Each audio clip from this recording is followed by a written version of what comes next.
મિત્રો નમસ્કાર। આકાશ agro centre Maliya Hatina YouTube ચેનલમાં આપ સર્વે મિત્રોનું હાર્દિક સ્વાગત છે। આજે આપણે વાત કરવાની છે કે સૌરાષ્ટ્રની અંદર જે એક ભયંકર રોગ ખેતી પાકોની અંદર જેવા કે તુવેર, ચણા, મગ, અડદ, મગફળી, ધાણા, જીરું આવા પાકોની અંદર આવવાની પૂરેપૂરી શક્યતા છે। એવો રોગ એટલે કે નેમેટોડ। નેમેટોડ એટલે કે ગંઠવા કૃમિ જે મૂળની અંદર ગાંઠો બનાવે છે, મૂળની અંદર પ્રવેશી જાય છે, તેનો એક પ્લોટ આપણે આજે જોવાના છે। એ પ્લોટની અંદર નેમેટોડની અસર છે। મગફળીના પાકની અંદર વાવેલી છે તુવેર મિશ્ર પાક તરીકે। બતાવો તુવેર ભાઈ, આજે પીળી તુવેર પડે છે એ ટોટલી તુવેરની અંદર નેમેટોડની અસર થઈ ચૂકી છે। આ બાજુ સારી તુવેર છે, એની અંદર કોઈ ઇફેક્ટ અત્યારે નથી।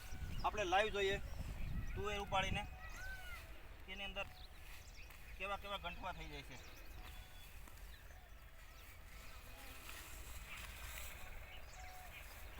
નજીકથી બતાવો ખેડૂત મિત્રો,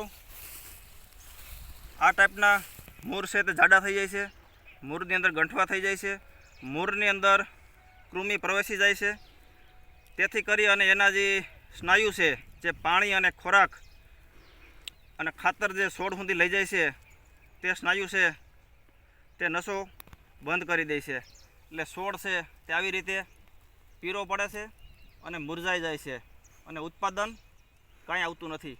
એટલો બધો રોગ આવ્યા પછી આને કંટ્રોલ કરવો બહુ અઘરો પડે છે। એટલે રોગ આવ્યા પહેલાં ઘણી બધી ઓર્ગેનિક પ્રોડક્ટો છે, પેસ્ટિસાઇડ પ્રોડક્ટો છે, તેનું આપણે પ્રોડક્ટ વાઇઝ માહિતી આપશું। એનો કેટલો ડોઝ હોય, એની કેટલી કિંમત હોય અને કઈ રીતે એને પાયાની અંદરથી લઈ અને 2 થી 3 વખત ટ્રીટમેન્ટ આપવી પડશે। પણ એટલો રોગ આવી ગયા પછી આને રોકવો બહુ અઘરો પડે છે। એટલે ખેડૂત મિત્રો આગોતરા પગલાં લેવા, રોગ આવે તે પહેલાં ધ્યાન રાખવું અથવા તો પહેલેથી ટ્રીટમેન્ટ આપી દેવી। નકર આવી પરિસ્થિતિ થશે તો આવા પાકની અંદર કોઈ પણ પ્રકારનું ઉત્પાદન આવવાની શક્યતા રહેશે નહીં। એટલે શિયાળુ પાક જે આપણે વાવેતર કરીએ છીએ તેની અંદર ખાસ કાળજી રાખવી, પાયામાંથી લઈ અને નેમેટોડના નિયંત્રણ માટેની ટ્રીટમેન્ટ આપી દેવી।